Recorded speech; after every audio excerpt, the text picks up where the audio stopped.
Whenever you think of something like a naan, roti or a paratha, you always think of it as an accompaniment, something that goes very well with a sabzi or a dal.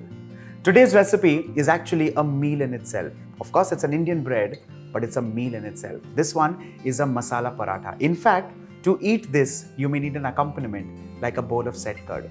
Let's begin masala paratha.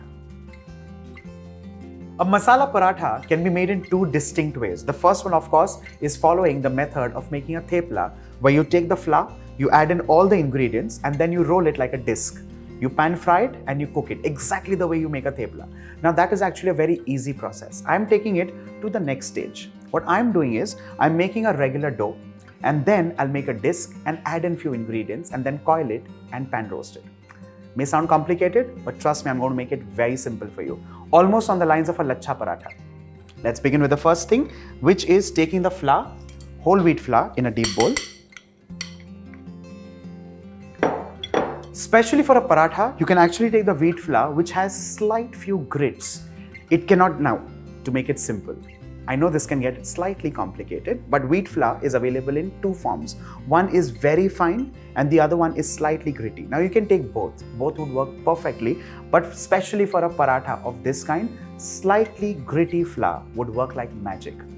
The next ingredient that goes in this is salt, slightly more than what you would use for chapatis or puris, because this also has some more ingredients. To balance the taste and flavor of everything, salt slightly more. Let's add in water.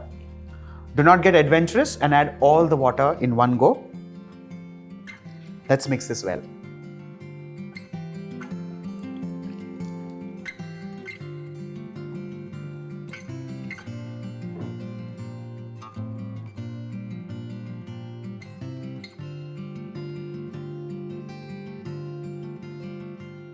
Our dough is done and ready.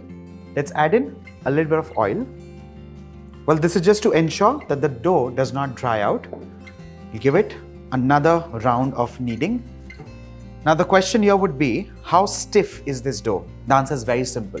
As stiff as a roti dough or a puri dough for that matter. Let's bring all of this together.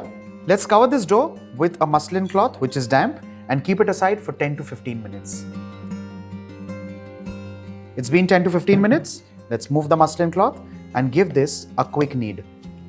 Let's move the bowl aside and let's roll this into a cylinder. Now rolling this in a cylinder makes it easier for portioning and portion control. Let's cut this into 4 or 6 depending on the size of the paratha that you're looking at. Let's roll the dough into lemon-sized balls or orange-sized balls, like I said, depending on the size that you're looking at. And now let's roll this into a disc. Now for rolling, I'm just going to take some extra flour to ensure that this does not stick on the rolling board.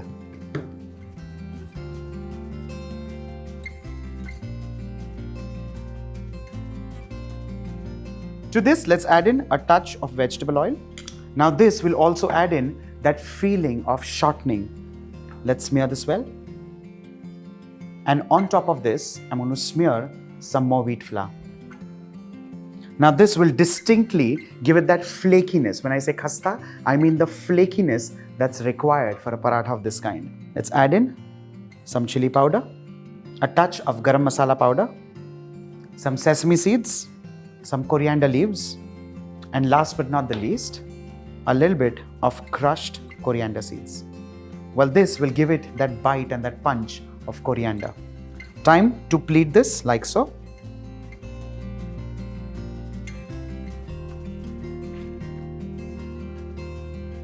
From one end to another, let's begin coiling like so.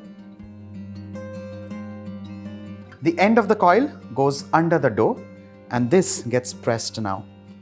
Let's keep this aside and make some similar coils. Time to roll this into a thick disc.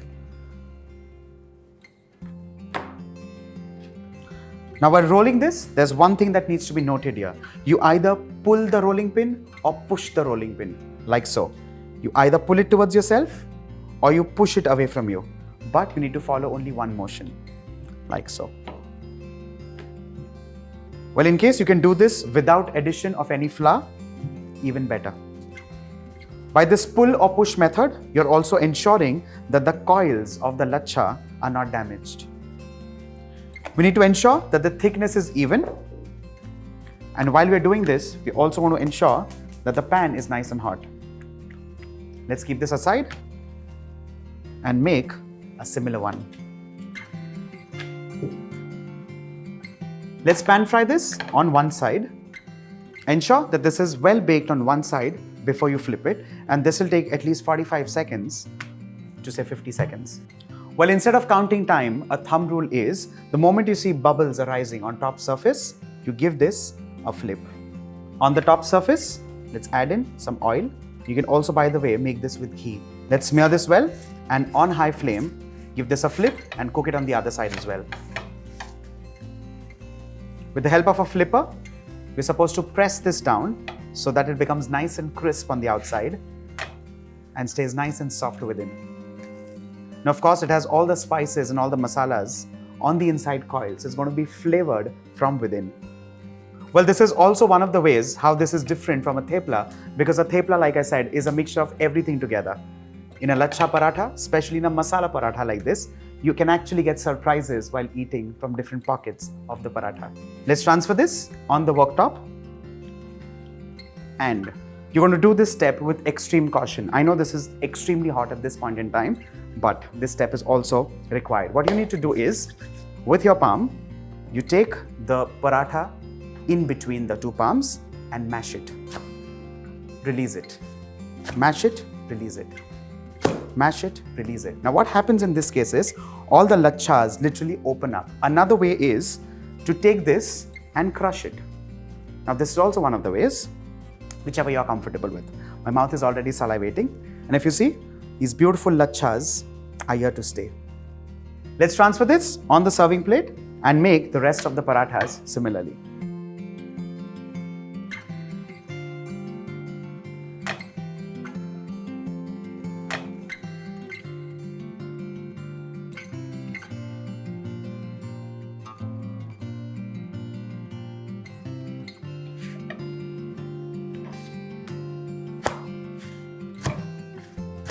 And alternately, what you can also do is pick this up and crush this completely. Of course, you need to keep very cautious eyes on this paratha, because chances are you may get scalded with the steam this time. Let's transfer this and move in to the last one.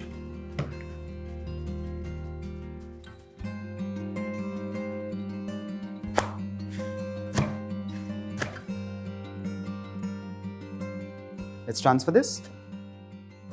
Now, whether you call this a masala paratha or a masala laccha paratha, it's done and ready. While this can be eaten just like that, just the way I said before, this can also be eaten with a bowl of curd or pickle to take it to another level. Bye for now.